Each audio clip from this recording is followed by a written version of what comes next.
Saludo especial para ustedes. Tengan la más cordial bienvenida a este su canal Docente Decente y a esta sección especial de entrevistas. Decente con Néstor Armando Alzate.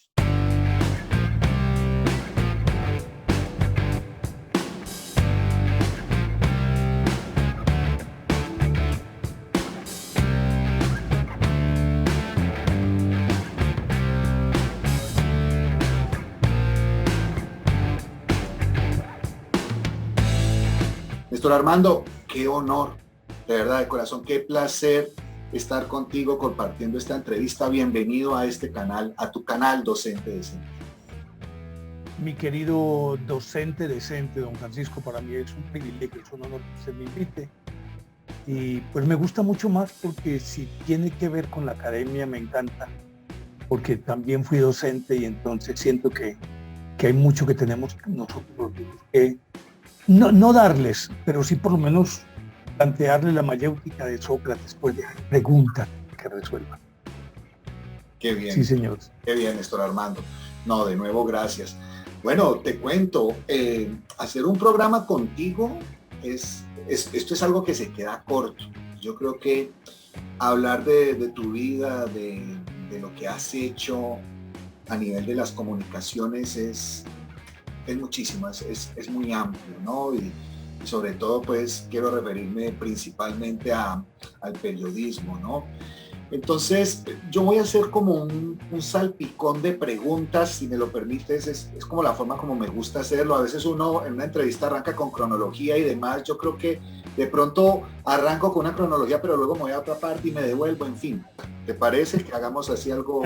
Me parece perfecto, porque esas entrevistas que hacía yo también, pues, siendo muy joven, a ver, cuénteme en dónde nació, en dónde creció, en dónde estudió, cómo fue su primer... No, eso me parece como tan cuadriculado. No lo critico, ni más faltaba, pero a mí pues no me gusta. Me gusta cuando es una cuestión que surge de la conversación. De acuerdo, de acuerdo. Bueno, no, pues a propósito de ello y en ese orden de ideas, pues sí quiero empezar diciendo algo que me parece maravilloso, además que quiero que me ayudes a ajustar la cuenta exacta. Tú tienes, o sea, yo creo que ya llegaste a los 50 años de experiencia en el periodismo, ¿cierto? O sea, ya son como 50 o 50 y alguito. Cuéntanos un poco al respecto. Voy a cumplir 52. Yo comencé el 20 de agosto de 1970. Fue la primera vez que estuve en una emisora organizada, en un noticiero, ya en un plan profesional, porque yo antes había trabajado con la emisora que tenía el curita del pueblo y de pronto hacía cositas ahí, pero ya profesionalmente, pues el 20 de agosto de 1970. Para 52 años. Qué maravilla. Y tengo 70. Oiga, pero muy bien, o sea, yo creo que usted, algo así como el retrato de Dorian Gray, algún pacto a propósito del misterio que ahora hablaremos, seguro que usted tiene por ahí una historia misteriosa con estilo Dorian Gray porque no se le notan, pues, para nada. No, hombre, sí, esto es misericordia de Dios, porque si fuera de otra manera, tendría que estar, pero completamente acabado, porque yo sí le he dado a mi vida, le he dado con todo. Lo que quiera, he fumado, he bebido, mujeres, ocasionalmente droga, todo. Yo no me miro para atrás y digo, bueno, ¿y todo esto cuándo pasó y por qué pasó y cómo pasó? De lo que no me arrepiento, y no me arrepiento porque si hubiera sido por ese aprendizaje no estaría aquí. Claro, es un aprendizaje. Claro. Y a propósito de eso, Néstor Armando, y para ir como tocando cositas, uno te escucha y eres plenamente consecuente con algo que has dicho. Voy a hablar como de dos cositas que quiero que nos des el fondo. Pues por un lado, tú has dicho que es que realmente el periodismo no es exactamente para ti una profesión, es una vocación, ¿sí? Y en ese orden de ideas también vinculo esto otro, porque escucharte ahora que dices que has vivido todo en esta vida y hay cosas que uno ve que uno dice, carambas, pues resulta que esas cosas que pueden ser discutibles, si uno tiene la capacidad de evaluarlas y de saber que en su vida le dieron un aporte y fueron experiencia, creo que es lo más maravilloso. Entonces, aparte de lo que es profesión y vocación, más que profesión, una vocación, también has hablado de que cuando uno anhela tanto el éxito, este no va a llegar si realmente uno tiene como una premisa anterior, que es una palabra maravillosa, y es la pasión. Y entonces lo que quiero decir es que a ti se te nota la pasión en lo que haces, en lo que emanas hacia los demás. Entonces, qué bueno que nos hables un poco de ese asunto. Yo tengo muy claro que yo no elegí esta profesión. La profesión me eligió a mí. No sé el grado de espiritualidad o qué piensen ustedes. Yo tengo muy claro que Dios me ha traído a esto. Y cuando incluyo a Dios no estoy incluyendo religión de ninguna índole, estoy hablando de espiritualidad, que es muy distinto. Sí. Siento que Él me ha traído. Yo nunca me propuse hacer esto. Todo lo mío ha sido así como un puzzle que se ha ido armando sin que yo mismo me dé cuenta. Yo amo esta profesión. Claro que la amo entrañablemente, pero nunca me preocupé, jamás me preocupé ni por ser primer lugar de sintonía, ni por ser muy famoso, ni porque me reconociera todo el mundo, aún siendo joven, que es, que es legítimo que uno quiera ser reconocido. Obviamente que cuando estás en el medio empiezan a reconocerte, entonces te alimentan el ego. Pero que en principio yo me haya fijado, es que yo quiero ser esto porque yo quiero ser famoso, porque quiero que me reconozcan, no. Y en eso me ha ayudado mucho la frase de Tagore, ¿sí? Me avergüenza la alabanza porque la mendigo en secreto. Él dice eso, entonces uno, obviamente que le gusta que lo reconozcan, pero también entendí que al caballo se acaricia para montarlo.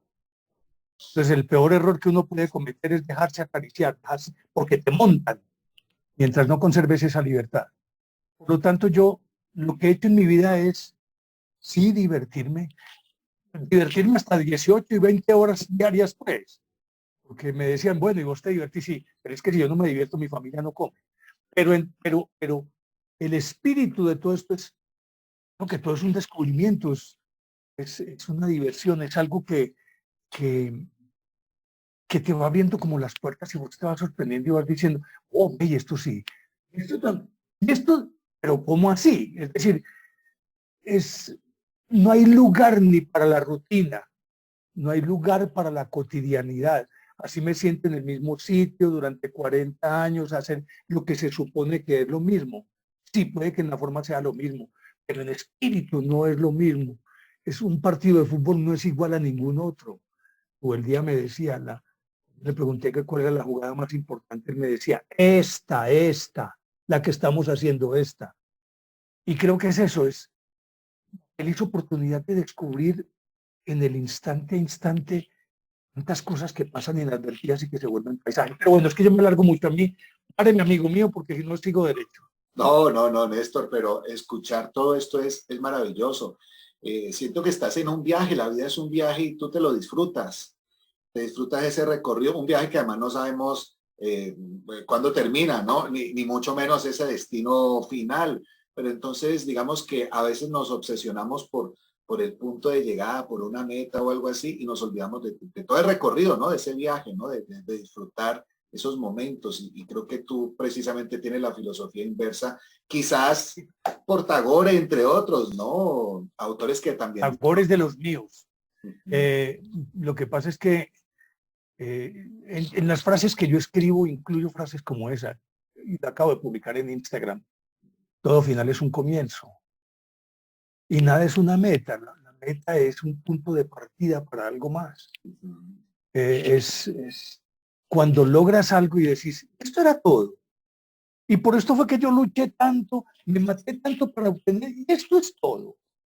¿Por qué? Porque es que no es la meta en sí misma la que importa, y pues lo dice Joan Manuel Serrat, ¿cierto? Es hace camino al andar. Es decir, siempre los resultados son aleatorios, son accidentales. De acuerdo. Y puede que lo hagas muy bien, y puede que te salga muy bien, y a largo plazo te tiene que resultar, a largo plazo. En el inmediato plazo, no.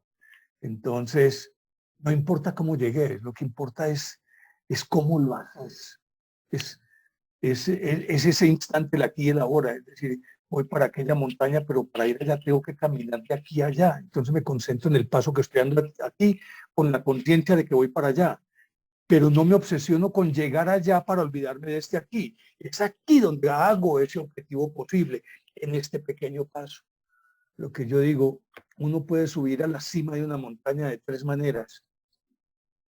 Puede subir reptando, caminando o en helicóptero. En helicóptero te perdés todo porque no sabes cómo vas a bajar. ¿Sí? Un niño rico que te llevan y te posan en la cumbre. Reptando no me sirve porque es que reptar implica también empezar a lamer, a lamber que llamamos, ¿sí? Claro. A intrigar, a la mediocridad, ir ahí a ver cómo me voy agarrando a los que van subiendo como una serpiente. Por eso digo yo que el más importante es caminar, porque el camino es el que te enseña todos los accidentes. Y cuando ves cada accidente, sabes por dónde vas a bajar después de haber alcanzado la cumbre. Qué maravilla, Néstor Armando, qué mágica reflexión. Bueno, y a propósito de tantas historias, quiero sacar esta frase que me parece maravillosa y que tiene que ver también con tus inicios, ¿no? De un parlante de parroquia a una emisora. Y no sé si esa emisora fue Tricolor. Cuéntanos un Radio poco. Tricolor. Exactamente, sí. Radio Tricolor. Lo que pasa es que yo vivía, pero usted está bien informado, pero bien informado. Es la idea. Yo vivía en un pueblito llamado Cisneros, del nordeste. No soy de allá, crecí allá y lo considero mi pueblo natal. A mí me preguntan de dónde soy. Yo soy cisnereño, aunque nací en Medellín. Amo ese pueblo. Ya descubrí yo la vida. Entonces, había el teatro municipal. Yo desde muy pequeño, como aprendí a leer siendo muy pequeño, entonces se suponía que era el que mejor leía del colegio, porque mi mamá era maestra, yo aprendí cuando tenía 3 años y desde esa época leo. Yo he contado muchas historias, seguro que usted ya sabe, yo crecí junto a un tablero, mi mamá enseñándole a los niños, yo tenía que aprender a leer, pues es que claro, no sería tarado. Y a los 4 años ya leías muy bien. Le leía a mi abuelo el periódico, se lo desmenuzaba y se lo contaba, con plena... Pero no me pregunte por qué lo sé, porque no sé cómo ni por qué. Lo cierto es que entonces eso hacía que en el colegio, siempre que había un acto público, entonces era yo el maestro de ceremonia. Me sacaban a mí para que leyera pues lo que había que leer y toda esa carreta. Y así las cosas me fui perfilando pues como el locutor del pueblo. Entonces el padre me llamó para la emisora, trabajaba en la emisora. Había un parlante que se ponía sobre la plaza de mercado que se escuchaba en todo el pueblo porque el pueblo está encajonado en una hondonada. Entonces, cualquier sonido que se emita desde aquí se oye en todo el pueblo.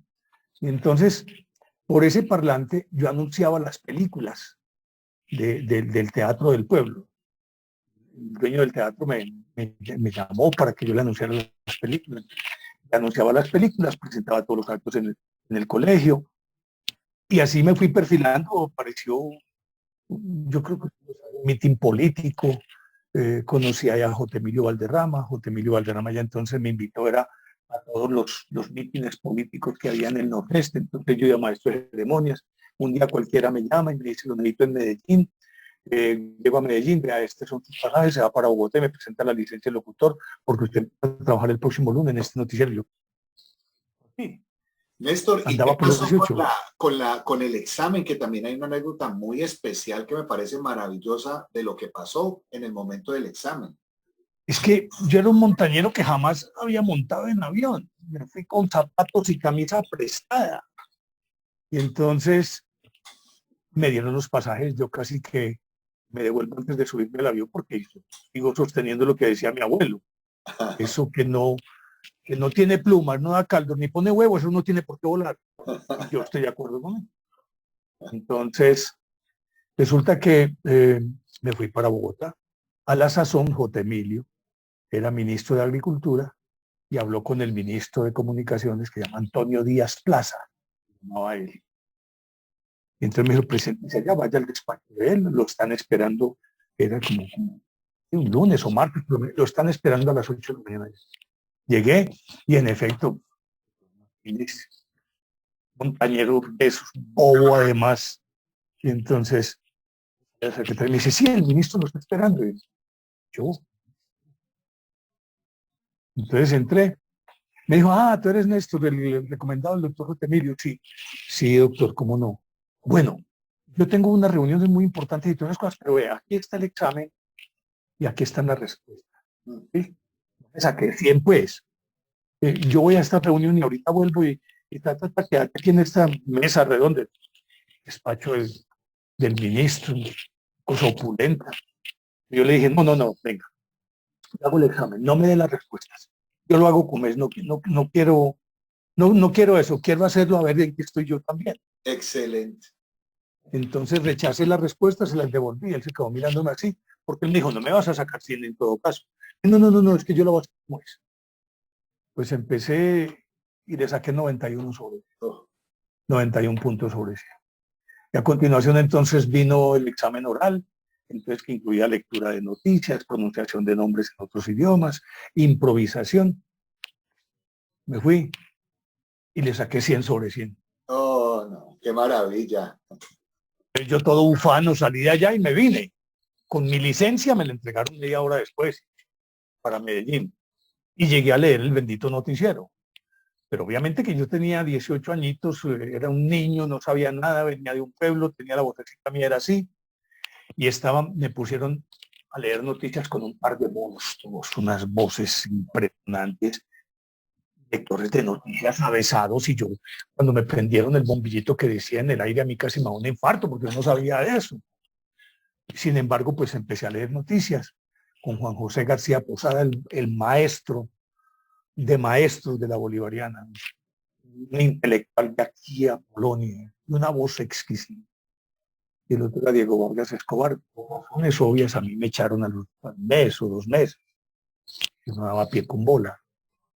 Entonces, pero ¿por qué? O sea, porque las habilidades, porque, las características las porque tienen. no, porque era un noticiero político de Ya, mucho peso, de gran prestigio, y no era un laboratorio para un culicagado, eso no era para yo ir a aprender. Ya tenía que estar de la curtido ya. Y entonces me sacaron, pero J. Emilio entonces me consiguió un puesto en la Secretaría de Educación. Nominalmente el puesto mío era de mensajero, pero realmente era que la Secretaría tenía varios programas de radio. Entonces, inmediatamente yo llegué, me pusieron a hacer esos programas de radio. Mensajería, sí, de pronto de una oficina a la otra allí, pero nada más. Y yo me encargaba de hacer los programas de la Secretaría de Educación. De ahí terminé leyendo el noticiero La Voz de la Universidad de Antioquia y cantando ópera en el Teatro Colón de Bogotá, leyendo un noticiero aquí o allí, en esas apareció Perdón, deportes. Néstor, perdón, te interrumpo. ¿Hablaste de cantar ópera? Sí. Contame un poquito eso Yo al era, respecto. yo era cantante, Wow, cantaba con orquestas. qué bien. Eso sí no tenía idea. Esa era mi vocación. Yo quería era ser cantante. Todo esto se atravesó aquí se me atravesó en la vida. Listo. Y entonces, mientras trabajaba en radio, también seguía cantando en orquestas ya cuando estaba aquí en la Secretaría de Educación. Yo cantaba con una orquesta de planta, en un estadero y todas esas cosas. Y me invitaron a formar parte del coro de las empresas. Un coro pues de música sacra y toda esa carreta. Fue el tío mío que trabajaba y cantaba allá. Me dijo, ven, acompáñame. Me fui. Me recibieron y terminé cantando ópera en el Teatro Colón de Bogotá con Pietro Mascheroni y Alberto, ¿cómo era que no? Bueno, Carmiña Gallo. Oh, ¿No? por Dios. Vine cantando ahí una temporada de ópera y ya trabaja. Y entonces el director del coro fue, supo que yo hacía esto, pues y trabajaba en radio. Entonces habló con el director de la emisora de la Universidad de Antioquia y me llevaron a leer el noticiero La Voz de la Universidad de Antioquia. De ahí pasé a leer otro noticiero y después entonces alguien me conectó con Weimar Muñoz, entonces empecé a trabajar en deportes y ya se disparó todo, ya. Yo creo que ya eso es como la génesis y ahí en adelante ya. No, Néstor, pero maravilloso. Pero mira, Mira que yo nunca me lo propuse. Es que Sí, todo me fue llevando así, dele. Yo, ¿qué hago aquí? de acuerdo. Sí. Pero no era que yo estuviera, no es que tengo que hacer esto, no, nunca. Ya, totalmente de acuerdo. Ahora que te escucho, tú también has dicho, y yo creo que con mucho orgullo, algo que, opinión personal, creo que la sociedad actual, al menos yo diría que desde finales del siglo pasado y estos 21 años larguitos que llevamos de este nuevo siglo, la sociedad se está desprendiendo del relato para quedarse más con el dato, ¿sí? O sea, pasa del relato al dato. Y en ese sentido, tú te has considerado un contador de historias. Y siento que la sociedad, insisto en ello, por los medios masivos, por las dinámicas y formas que nos comunicamos hoy en día, la historia está perdiendo la magia, ¿no? Esa forma de relatar. Y una de las cosas que yo quiero exaltar de ti es tu lucha determinada, estoica, así un poco quijotesca contra los molinos de viento para preservar la historia. A propósito, para las personas que dan esta entrevista, en un rato vamos a hablar de tus redes sociales, voy a colocar el link de tu canal y de todos los enlaces con los cuales podamos conocer tu trabajo, pero bueno, quiero centrarme en eso, que tú te has considerado un relator de historias que imagino además vino por una influencia importante de tu señora madre y que de alguna manera tú has proyectado de una manera maravillosa. ¿Qué opinas de ese contraste con la sociedad de hoy y eso que tú tienes? Para empezar, mi madre él, fue la mejor contadora de historias que conocí. Ella para enseñar el uno, contaba una historia, para la otra historia, para cada cosa que enseñaba a los niños, tenía una historia, hasta el punto de que cuando terminaba la clase los niños decían, no, señorita, no salgamos todavía, no, termine la historia. Yo a fuerza de escucharla, yo no sé, o lo heredé o se lo aprendí, pero de una manera no estudiada, sino espontánea, natural, surgió en mí eso. Y me he considerado toda la vida un contador de historias, aunque fui comentarista y narrador deportivo más de 30 años. Yo sentía en esa época que de todas maneras algo me estaba faltando, porque era un lugar demasiado común el deporte y demasiado repetitivo. Y yo hoy veo compañeros míos de aquella época que siguen hablando exactamente de la misma manera y de lo mismo. Y no, no, pues muy rico esto, pero no, yo tengo que hacer otro tipo de cosas. Entonces, me metí por otro lado y lo hice de manera espontánea. Empecé a hacer un programa y empecé a contar una historia y como que la historia gustó y eso me animó y seguí contando historias. Y aquí desde ese momento estoy contando historias. Decía que para mí las historias, una historia no es un dato, es que el problema, el problema es que dejamos morir. Yo, la combinación de la tradición oral, que somos un país supremamente oral. Nosotros somos el único país del mundo en el que vamos al estadio y llevamos un radio para que nos cuenten lo que estamos viendo. Sí, de acuerdo, buen punto. Todo el mundo es por el oído, más que cuando empiezas a contar una historia, mira dos o tres amigas o compañeras tuyas para que vea, querida, te tengo un chisme y fin, soltaron todo y vea, porque es un ensalmo o el cómo te parece. Oíste, imagínate que esos son ensalmos, eso significa que seguimos hechizados por la palabra. Las nuevas generaciones desafortunadamente las están castrando porque primero están agostando el idioma, entonces ya es porfis, porfa, cumple, fin de, ¿qué es esto, Dios mío? Sí, de acuerdo. ¿Sí? Y entonces, TQM, ¿pero qué es esto? Entonces, ¿dónde queda el idioma?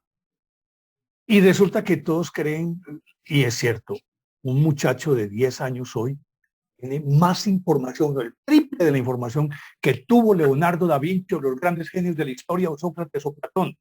Pero no saben qué hacer con eso. Es un dato. ¿Y el dato para qué sirve?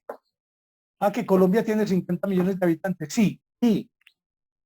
No que tiene 50, pero ¿para qué te sirve eso? pero no piensas en cómo son las proyecciones económicas, la proyección demográfica, cómo se va. Ahí se va desglosando todo, de una palabra se puede armar toda una historia bellísima, pero el muchacho se queda con el dato y él no tiene la culpa. Él es producto de lo que es, de lo que tiene. Entonces, yo creo que yo siempre cerré los ojos. Me voy a extender un momentico por esto, no, el espacio es tuyo. don Francisco. Alguna vez, cuando yo trabajaba en deportes, muy recién empezaba yo, como yo tenía mi disciplina de lector, y cuando yo llegué ya me había leído todos los clásicos, la Odisea, la Eneida, la Ilíada, Dos Cruzadas, la Divina Comedia, Orlando Furioso, la canción de Rolando, el Cid Campeón, todo me lo había leído, todo eso me lo había leído. Entonces, mi forma de hablar era muy distinta de la forma de hablar de ellos. No porque yo me lo propusiera, sino porque es que ya en mi bagaje lexical estaban esas palabras de manera natural. A veces la gente me dice, es que vos sos muy pincha ahora. No, yo no soy, no. Es que cuando necesito una palabra es esa, no otra. Porque no es lo mismo instar que empezar que citar. Sí, la gente confunde las palabras. No es lo mismo voluntario que voluntarioso. No es lo mismo hábil que habilidoso. Entonces, yo me cuido mucho, pero no lo hago de manera consciente, sino que ya lo tengo en mi bagaje lexical y me surge la palabra que necesito en el momento en que la necesito. No es lo mismo algo que es sugestivo a algo que es sugerente. ¿Sí? Y escuchamos que la selección está plagada de estrellas. ¿Y cómo vas a decir que la selección está plagada de estrellas? ¿Cómo utilizas esa palabra que viene de plaga? Es decir, de pletórica, de inteligencia o de conocimiento, o colmada. Mire, el problema ahora con la palabra tema, tiene que prender el televisor. Y en una entrevista de hoy al individuo, al periodista del que lo está entrevistando, es que el tema de la guerrilla, es que el tema de las elecciones, es que el tema del COVID, es que el tema de Ucrania, es que el tema. No existe asunto, trasunto, opinión, idea. No existe nada de eso. No, tema. Entonces, cuando los muchachos usan el dato, entonces es que yo me voy por otro lado. Llegué una vez a la emisora y me dice alguien, pero con esa prepotencia, era una estrella, él era un narrador estrella. El problema tuyo es que vos tenés un mar de conocimientos con 1 centímetro de profundidad y no te concentras en esto. Además, ese mismo individuo, una vez llegué con la caída de Albert Camus, el proceso de Franz Kafka, aquí bajo el brazo, nos habían regalado. Llegué feliz y me dice, el ¿qué traes ahí? Mira este par de joyas que me acaban de regalar. Me dice, no voy a decir la palabra. A cuenta, huevón, por eso es que usted no progresa, que usted no lee los clásicos. Y le digo, si ya me leí la Eneida, la Ilíada, la Odisea, pim. Me dicen, no, los clásicos de Nacional y Medellín. Bueno, señor. Pues, y entonces me decían, especializate. Y yo fui narrador de ciclismo muchos años, hasta cierto punto. 10 vueltas a Colombia. Y es clásicos RCN y todas las clásicas de Colombia y Vuelta a Guatemala, mundiales de ciclismo, más campeonatos de fútbol, lo que baloncesto, natación, ciclismo, atletismo, automovilismo, cars. Yo me narré todo eso, ¿cierto? Pero entonces, cuando me dijo eso, yo dije, no, yo me quedo con esto. Yo me quedo con esta, yo no me voy a especializar, yo no voy a ser un idiota especializado. Me quedo con la mía, con la que siempre he jugado yo. Y me dediqué, ahí fue cuando empecé a abrirme hacia otro tipo de periodismo, cuando fui director de noticieros, todo ese montón de cosas, pero particularmente hacia el tipo de periodismo cultural que desde entonces empecé a hacer. Y me abrí ahí porque yo dije, no me la juego, puede que no pase nada, pero me tiene sin cuidado, porque es que no se trata de si yo voy a ser el más famoso de todos, se trata de que a mí me guste. Y me la jugué y aquí estoy. Qué bueno, además porque finalmente este personaje, pues sin darse cuenta, te dio una enseñanza excelente de lo que quizás no había que hacer. O sea, uno aprende de todo, ¿no? Hasta de esos momentos tan complejos, ¿no? Sí. Antes él me puyó y dije, me la juego. Y voy, y toda mi vida he venido así. Y con una condición, don Francisco, jamás me he detenido a pensar si mis programas son exitosos o no lo son. Porque el primer principio que yo contemplo es mi principio de placer. Si yo me siento bien, si me place hacerlo, no me importa. No lo digo de manera despectiva, no es peyorativo, ni más faltaba, sino que no me preocupa más bien. No me preocupa si me ven o no me ven, porque es que no lo estoy haciendo partiendo del prurito, pues, de que yo tengo que ser el mejor del mundo. No parto del prurito de mi placer, lo hago porque me gusta. Y he comprobado a lo largo de toda mi vida que cuando haces lo que te gusta y lo haces con amor y lo haces, te entregas con todo, como si fuera lo último que vas a hacer, el éxito viene por inhercia. Porque la gente participa de tu alegría, del placer que vos transmitís cuando estás contando algo. Entonces, yo nunca me preocupé por eso, mejor dicho. Yo juego a lo Ronaldinho. Me tiene sin cuidado si es gol o no es gol. Sí, sino bueno, que el placer mío es divertirme con la pelota. Eso es lo que hago yo. Claro, excelente ejemplo. Es que Ronaldinho se la gozaba, se reía de del partido, de las cosas que pasaban, en fin. Y botaba el gol y salía las carcajadas. Tiraba la pelota por encima. Es que no importaba la culminación de la acción, era la forma de hacerlo. Sí. Yo creo que ese es el secreto de la vida, es la forma de hacer las cosas, porque los resultados a largo plazo tienen que ser buenos, porque a mediano plazo no se pueden garantizar.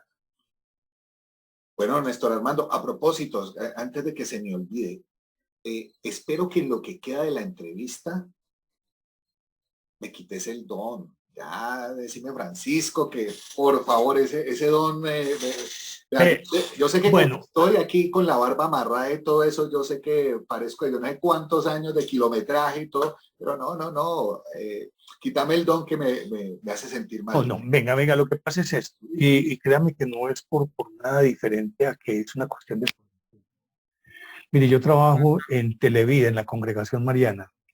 El director de la Congregación Mariana es un sacerdote. Y si algo le molesta a él es que le digan padre.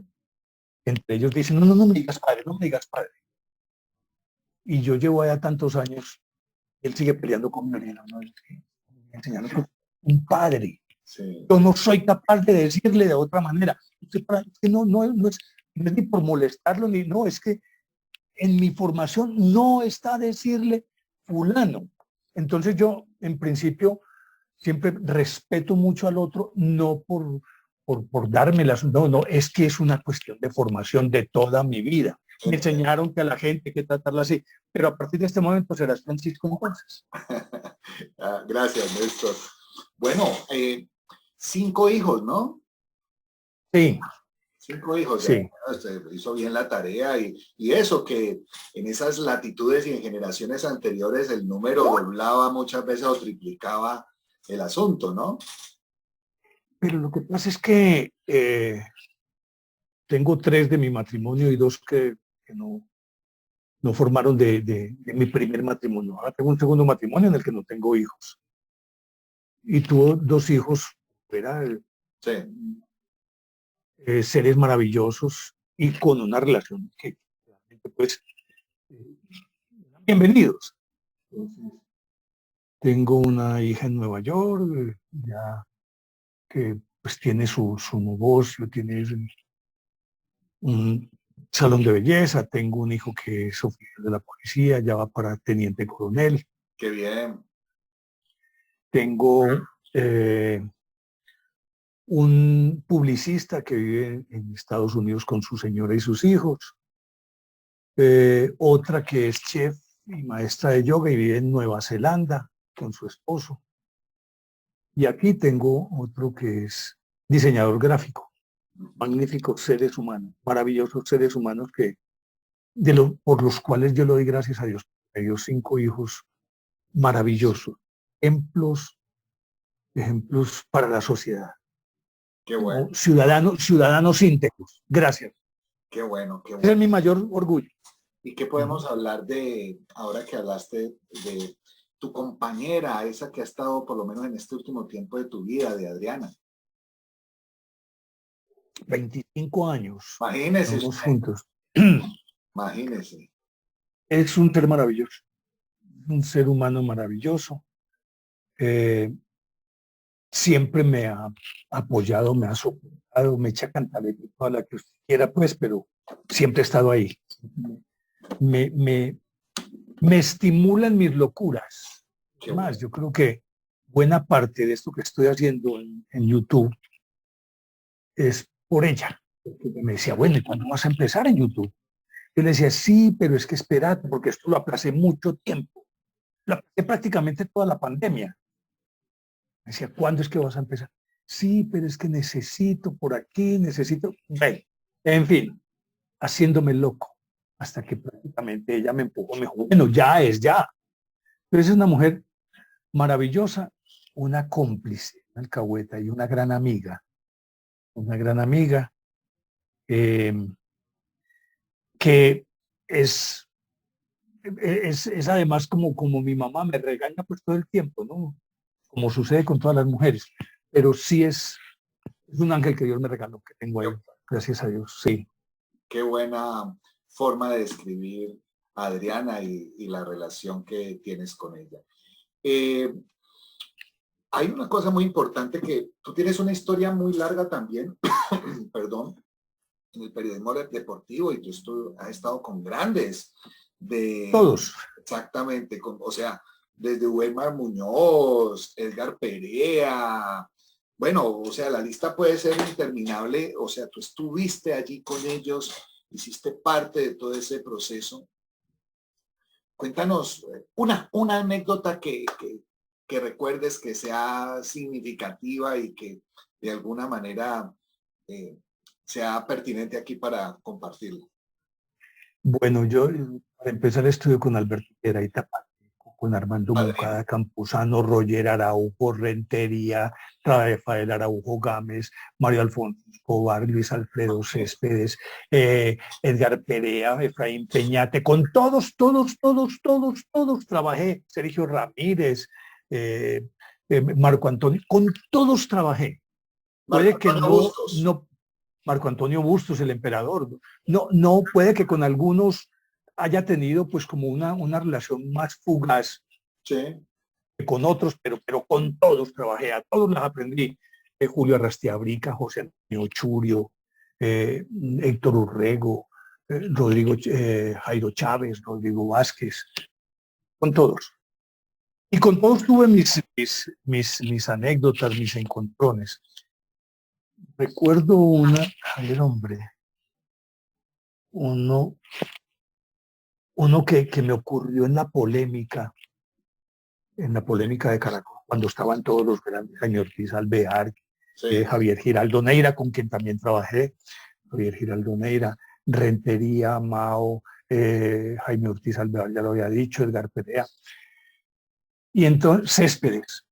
Entonces una noche a mí me tocaba reemplazar a Weimar a veces en una polémica y una noche yo en la polémica dije algo que no le gustaba a Perea.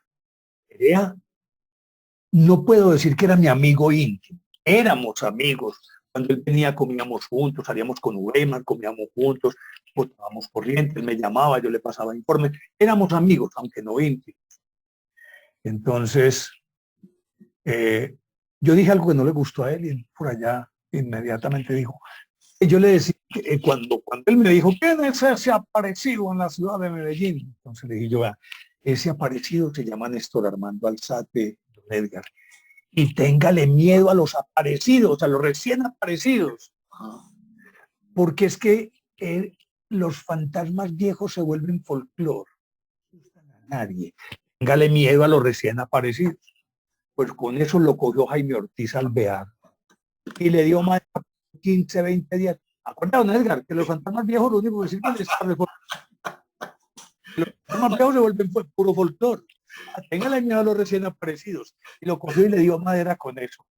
Y, y, en, Excelente. y en alguna oportunidad cuando llegó aquí a Medellín, Edgar Perea después de eso me dijo, Joda, coño, si me diste fue muy duro.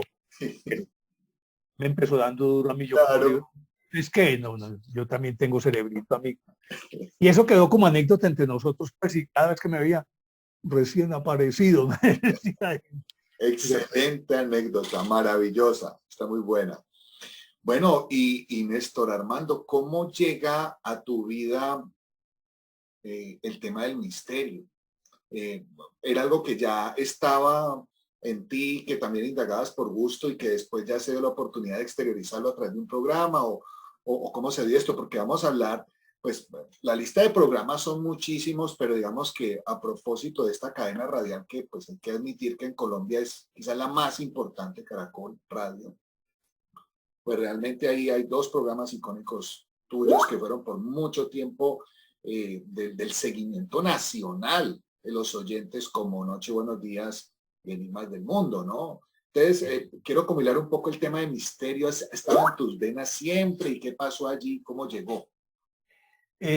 yo siempre estuve abierto como esos fenómenos que no me puedo explicar. Y por una razón, cuando era muy pequeño, que vivía con mi madre, que era maestra rural, tuvimos, tuvimos eventos que necesariamente eran sobrenaturales, pues. No, no lo puedo discutir porque yo los viví. Ya, Un duende que se enamora de mi mamá y estamos almorzando y le echa del techo cae tierra y le cae en la sopa a ella nomás. Yo duermo con ella y estando abrazado yo a ella, porque yo era muy miedoso, sentíamos que nos caía un paso encima que nos ahogaba prácticamente a los dos. Y muchas otras cosas que las vivimos y que vivir, por ejemplo, en una hacienda que era de la diócesis de Yarumal. Mi mamá era la maestra, era como una vereda en la que tenían una hacienda ganadera ellos. Y la escuelita servía para toda la vereda, nosotros vivíamos ahí. Y resulta que era una casa muy imponente. Hazte de cuenta, esas casas que aún existen en el Quindío, que aún se ven en el Quindío, que son republicanas antioqueñas, con sí, chambranas, eh, corredores largos, con una entrada allá en el fondo, con lo que llamaban broche o un portón que se abre y se cierra, ¿cierto? Y nosotros estábamos ahí, era la casa de nosotros, éramos los únicos que ocupábamos esa casa, éramos mi mamá, mi hermano, mi abuela y yo. Y obviamente que el mayordomo de la finca, pues, pero eso era, ahí era la escuela, ahí en ese sitio era la escuela, no era que fuera otro local, sino que además era la escuela, y ahí había una pieza el obispo de turno, toda esa carreta. Y entonces la entrada era empedrada. Tenía un camino así, aquí se encontraba un porche y se entraba acá. Entonces, nosotros sabíamos cuándo eran las 12 del día. No necesitábamos reloj. Porque a las 12 en punto siempre entraba un caballo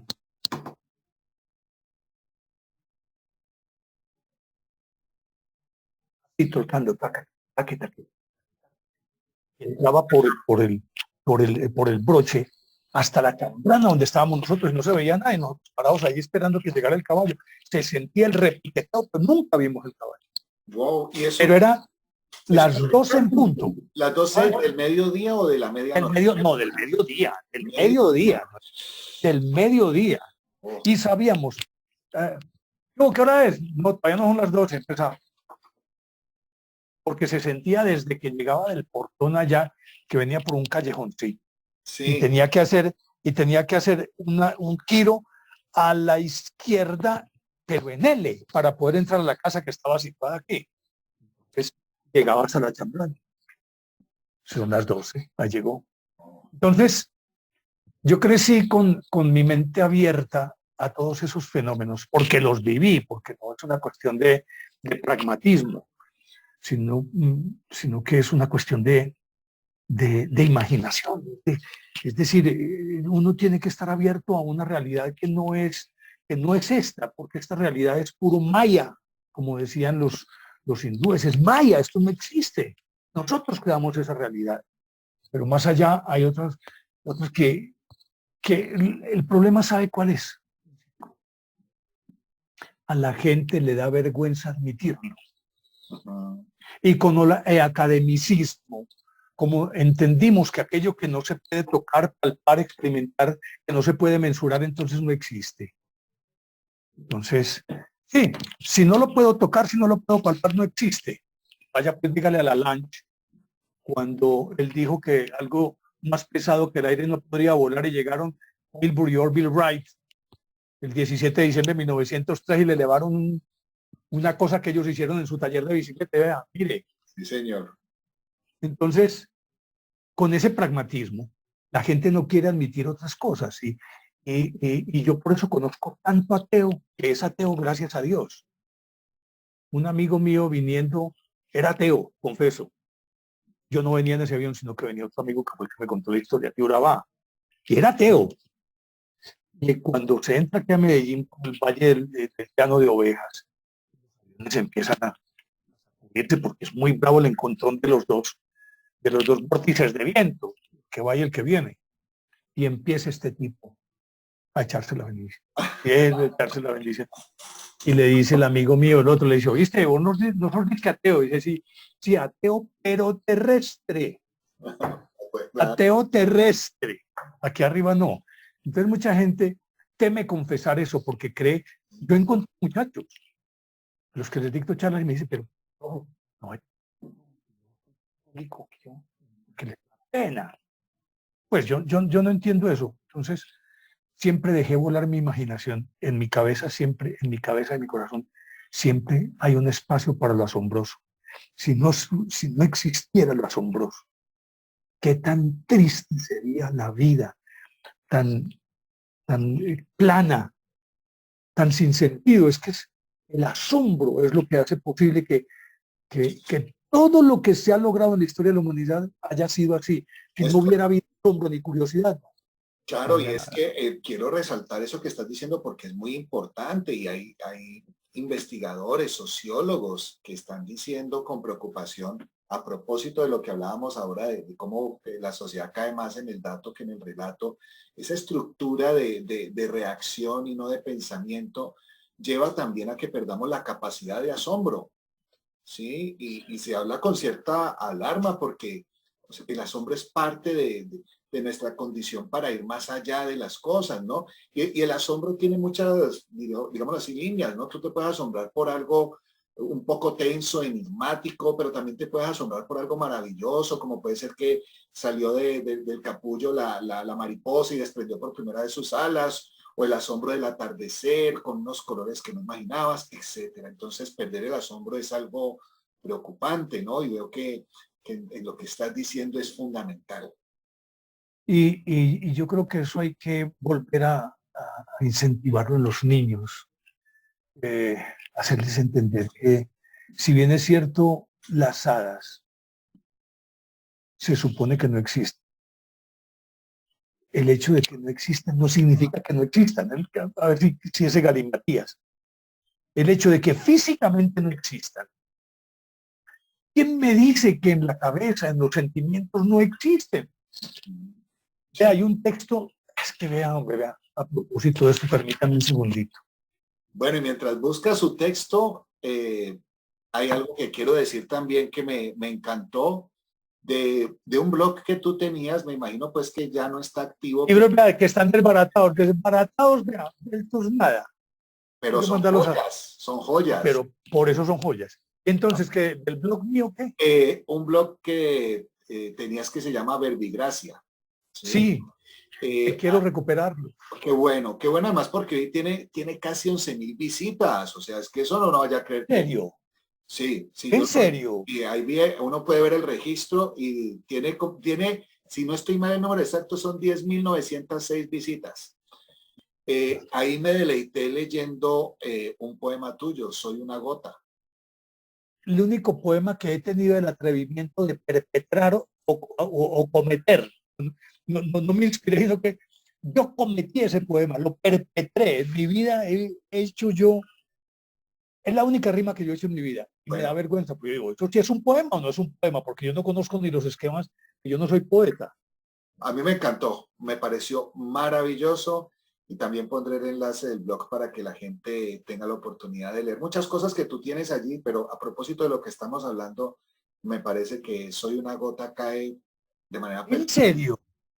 En serio, me lo está diciendo en serio. A Sí, mí, claro que sí, para mí, Héctor. no en serio, para mí le cuento que antes lo puse ahí porque me pidieron que lo pusiera, pero a mí me producía vergüenza. Y dije, ¿será No, que eso sí, sí sirve? no. ¿Será que eso sí es poema? Ahora que hablamos del asombro, me parece que hay una esencia maravillosa en ello. Cuando uno empieza a leerlo y el final me parece que a mí me encantó, de verdad que sí. Soy una gota. Es cierto, soy una pequeña gota, pero de la creación soy la fragua. Sin mí la vida se agota. Soy su savia, soy el agua.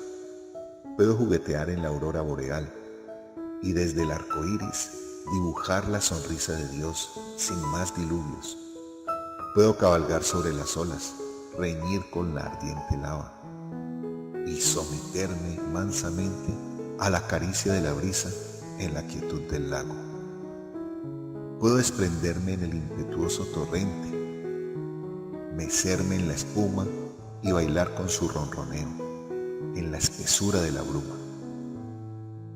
Puedo refrescar en la sed abrasadora, bañar músculos y penas o enloquecer por cuentagotas a beduinos prisioneros del Simón. Puedo ser hiel o miel. Puedo besar a la muerte y al capullo y mediar entre la ternura y el orgullo.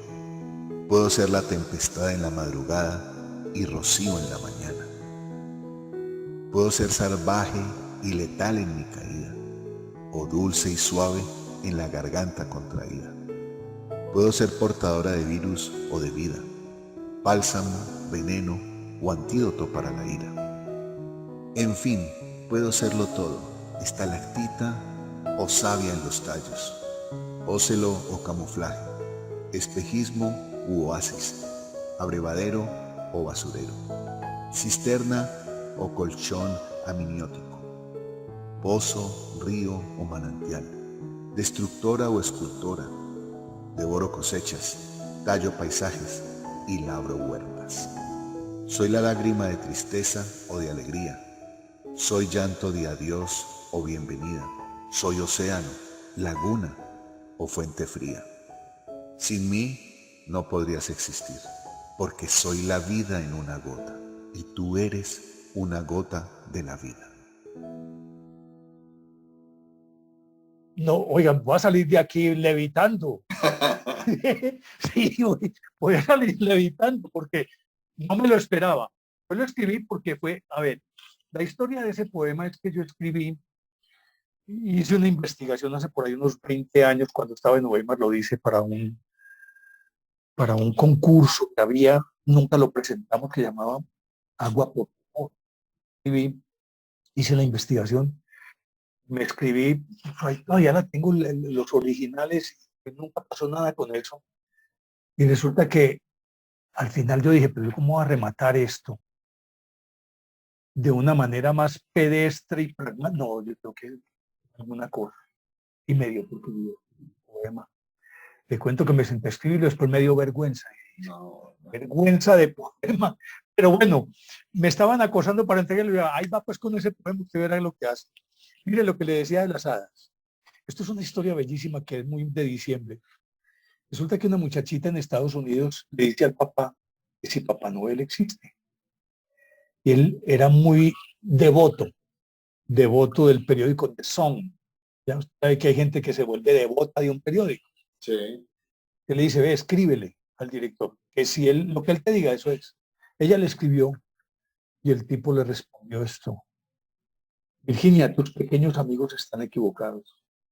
Les ha afectado el escepticismo de una era escéptica. No creen más que lo que ven. Creen que no puede existir nada que no sea aprehendido por sus pequeñas. Todas las mentes, Virginia, sean de hombres o de niños, son pequeñas. En este gran universo nuestro, el hombre es simplemente un insecto, una hormiga en lo que a su intelecto se refiere. comparado con el mundo sin límites que lo rodea, comparado con la inteligencia capaz de abarcar la verdad y el conocimiento total. ¿Sigo leyendo? Claro, claro. Sí, Virginia, existe Papá Noel, tan cierto que existe como existe el amor y la generosidad y la devoción. Y tú sabes que estos abundan y le dan a tu vida los mayores encantos y alegrías. Dios, qué triste sería el mundo si Papá Noel no existiera. Sería tan triste como si no existieran Virginias. No existiría la fe infantil, ni la poesía, ni el alcance para hacer esta existencia tolerable. No tendríamos alegría excepto en los sentidos y en la vista. La luz con la cual la infancia llena el mundo se habría extinguido. No creer en Papá Noel. Podrías del mismo modo no creer en las hadas. Podrías conseguir que tu padre contratara hombres que revisaran todas las chimeneas la noche de Navidad para atrapar a Papá Noel. Pero aún si no vieras a Papá Noel bajando por la chimenea, ¿qué probaría esto? Nadie ve a Papá Noel, pero eso no significa que Papá Noel no exista. Las cosas más reales en el mundo son aquellas que ni los niños ni los hombres pueden ver. ¿Has visto tú alguna vez a las hadas danzando sobre el césped? Claro que no, pero eso no es prueba de que no estén allí. Nadie puede concebir o imaginar todas las maravillas que no son vistas, que no son ni vistas ni visibles en el mundo. Si rompes el sonajero de un niño pequeño, podrás ver lo que produce el ruido en su interior. Pero hay un velo cubriendo el mundo invisible que no puede ser roto ni por el hombre más fuerte ni por la unión de la fuerza de todos los hombres más fuertes que han vivido. Solo la fe, la poesía, el amor, el romance pueden correr esa cortina y contemplar y describir la gloria y la belleza suprema que hay detrás. ¿Es todo real? Ah, Virginia, en todo este mundo no hay nada que sea más real y permanente. Que no existe Papá Noel. Gracias a Dios existe y existirá siempre. Dentro de 1000 años, Virginia, no, dentro de 10 veces 10.000 años, continuará siendo feliz el corazón de los niños. Oh, qué cosa, ¿Ah? qué magia tan hermosa. Es magia, es eso, es eso. Y el relato es eso, es magia, es magia. Y esa es la magia que no podemos dejar perder. Que los muchachos se pegan del dato, sí. Pero cuando lo encarretas y empiezas la historia, lo atrapas como a un niño. Yo no sé si tú, escuchándote, me acordé de una historia, hay que buscarla bien en internet para documentarse porque me parece maravillosa, de un niño que fue totalmente seguidor de las películas de James Bond, pues en Inglaterra, pues el niño vivía en Inglaterra y era amante de las películas de James Bond cuando lo encarnaba Roger Moore. Sí. Y alguna vez el niño, estando con sus padres, iba a algún vuelo internacional, algo así en un aeropuerto, pues resulta que ve a Roger Moore. Y esa emoción, pues para el niño, pues porque la gente 007, James Bond, no sé qué. Y entonces se acercó a él con un papel y le dijo, por favor, ¿me puede dar su autógrafo? Y él, sí, con mucho gusto. Se lo dio y él de la emoción, pues simplemente lo tuve en la mano, le dio un beso, me quedé, tomé una foto y el niño se fue. Cuando él abrió el papel, resulta que decía Roger Moore. Entonces el niño pues quedó, como así que ¿quién es Roger Moore? O sea, yo no entiendo, Sí, sí. ¿no? Entonces el niño alcanzó a ir, todavía estaba Roger Moore por A allí. tiempo. Sí, entonces llegó y entonces le dijo, perdóneme, pero usted, este no es su nombre. ¿Usted por qué me firmó así? El niño no entendía, ¿no? Entonces Roger Moore lo miró y le dijo, ya como que interiorizó y le dijo, es que aquí, entre nos, yo no puedo decir que soy James Bond. Estoy en una labor secreta y por eso te puse ese nombre. ahora eres también mi cómplice y haces parte de este Hermoso, hermoso. el niño Hermosa esa historia. clarísimo. Pero por favor, ¿Ah? hermosa esa historia. Claro, Hermosa esa historia. claro que sí. Usted se imagina que él simplemente le diga, no, no, es que James Bond es un personaje ficticio, no existe, y es que yo soy el actor, yo soy mi vida real. No, o sea, él alimentó esa historia. Tanto así, hay que buscar muy bien la historia porque, de acuerdo a como me la han comentado, el niño quedó con tanta emoción que estudió cine, se volvió director de cine y, si no estoy mal, ya adulto dirigió películas de James Bond. ¿Sí? Ya no le alcanzó a tocar Roger, pero hasta allá creo que llega la historia. Tengo que buscarla bien para compartírtela con más referencia. Pero ahorita fue que dejé también la cuestión trunca cuando me dijiste si aquello de este mundo de misterio había nacido conmigo, cómo era. Sí. Es que yo fui y soy un eterno curioso. Y siempre me pregunto por qué. ¿Por qué la luz, cuando amanece, sale de tope por todas partes? Porque no sale por un lado y como que va abriendo, no. Porque cuando veo el rayo allá, escucho el trueno al rato. Es decir, para mí eso era un sortilegio desde que yo estaba pequeño. Yo tenía que averiguarme eso. Y me averiguaba también cuando me hablaban de Los Ángeles y de todas estas cosas. Yo los tengo que conocer. Es decir, lo más importante es que me dieron a mí es que me regalaron la curiosidad. No tragarme el cuento de todo lo que me dan. Y he tragado mucho cuento. Me he indigestado a punta de cuentos. Pero la indigestión de esos cuentos me han ayudado a encontrar también dónde está la sustancia de todo. La cuestión no está que yo no me coma todo el cuento, pues obviamente que me lo como, pero la cuestión es cómo digiero ese cuento para saber cuál es el nutriente que saco de eso que acabo de digerir como cuento. Claro, claro. Y ahí voy. Claro, qué maravilla, Néstor Armando. Bueno, yo debo decirte una cosa, con mucho dolor. Vamos cerrando la entrevista, pero esto me va a dar una excusa tenemos que hacer una segunda parte. Hay mucho por seguir revisando. Yo hablo demasiado. No. Yo hablo demasiado. A mí me hacen así y me fui, no me para nadie. Qué pena. A veces mi señora me pega un poco así, y dice, cállate, que ya llevas mucho tiempo hablando. No. Estoy dictando una conferencia, ella me está viendo y de pronto me hace desde por allá. No, pero no, aquí eres tú el invitado y creo que de verdad que la gente se va a deleitar con todo lo que hemos hablado.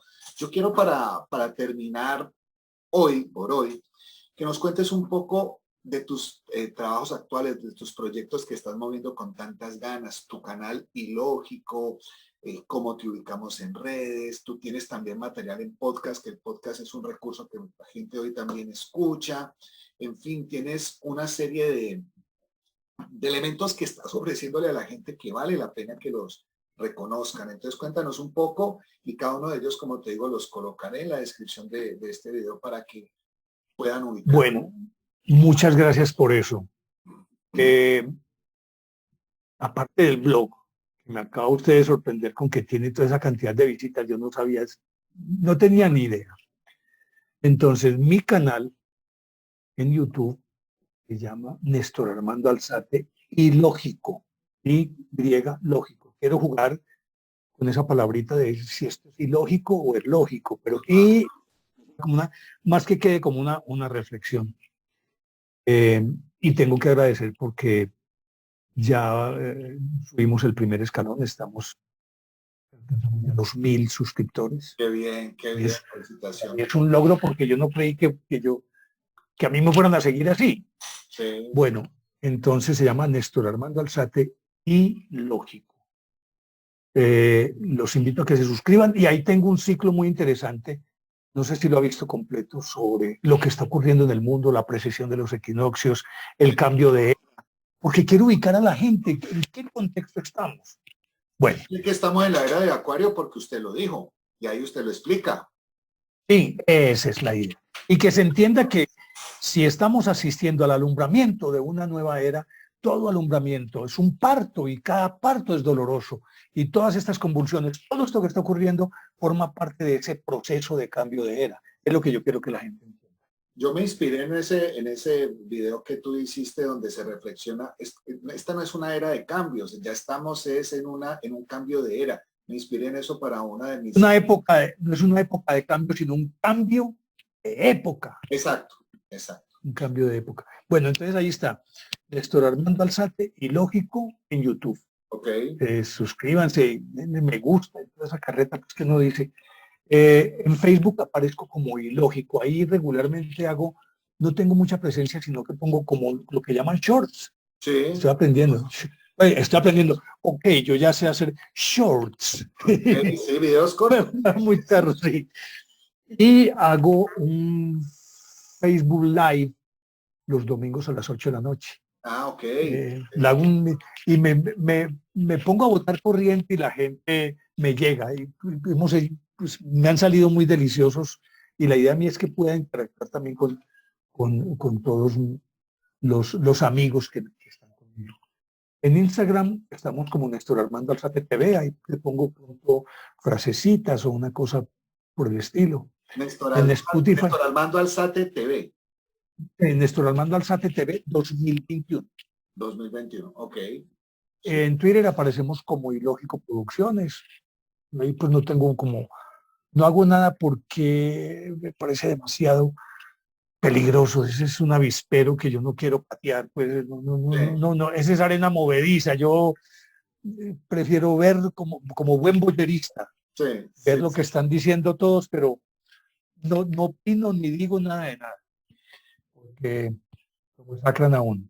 En Spotify aparecemos como Ilógico, ahí están los podcasts que estábamos hablando.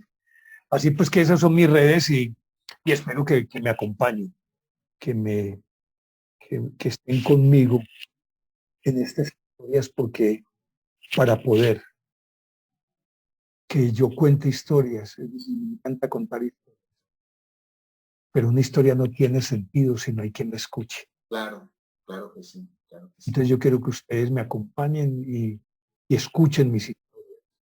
Y me den madera si quieren también, pues claro, cómo no. Critíquenme si quieren, pero me acompañen. Y que rescatemos la magia de la palabra, el encanto, el sortilegio que es una palabra. Que diga como el programa que tengo en Televid que se llama Había una vez. Uh-huh. Y ahí cuento también historia. Y es de historia. Eso es lo que estoy haciendo y voy. Francisco, ha sido usted muy amable por invitarme. Muchas gracias. Néstor Armando, todo lo contrario, gracias a ti. Este fue un viaje maravilloso. La verdad, el tiempo se fue demasiado rápido. No lo siente uno, entonces cuando ya me piensa y dice uno, uy, por Dios, ¿a qué hora se fue este rato? Muchas gracias. Profe, muchas gracias. Y me encanta el nombre del canal.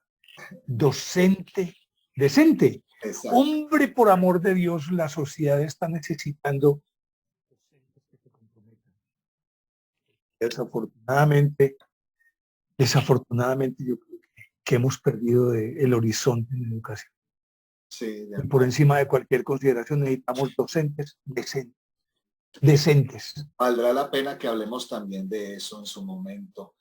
Te mando la mejor de las energías, que estos proyectos sigan con esa fuerza y como te digo, cuenta con el canal para que busquemos espacio de divulgación. Esta entrevista voy a compartirla con mis estudiantes y ojalá podamos romper también las fronteras generacionales, porque qué bueno que chicos universitarios y demás se den cuenta de trabajos como el tuyo. ¿Vale? Muchas gracias. Y sabe también que aquí estoy disponible cuando me necesite para que hablemos de lo que usted quiera en la medida de lo posible. Yo puedo hablar con mucho gusto, porque tampoco tengo ningún problema en decir no sé nada. Yo tengo esa gran ventaja que soy capaz de decir, hombre, yo de eso no sé nada, porque es que no se trata de parecer que se es muy sabiondo, sino lo que yo quiero es que sepan que soy un botador de corriente, un averiguático, hablar y eso es todo, y contar historias. ¿Qué viene eso? ¿Un averiguático? Sí, averiguático. Yo toda mi vida me he pasado es averiguando. Qué bien. Averiguando por qué, averiguando. Entonces, me considero, esa es mi especialidad, averiguático. Qué bien, qué bien. En eso sí soy doctor. Néstor Armando, un fuerte abrazo. Y de nuevo, muchas gracias. Muchas gracias, Francisco. Y un saludo a todos los televidentes de este canal maravilloso que yo sé que llena un espacio el que hace la decencia. Gracias. Y a ustedes, gracias por ver el video. No se olviden suscribirse al canal, seguirnos y nos vemos muy pronto en otra entrevista.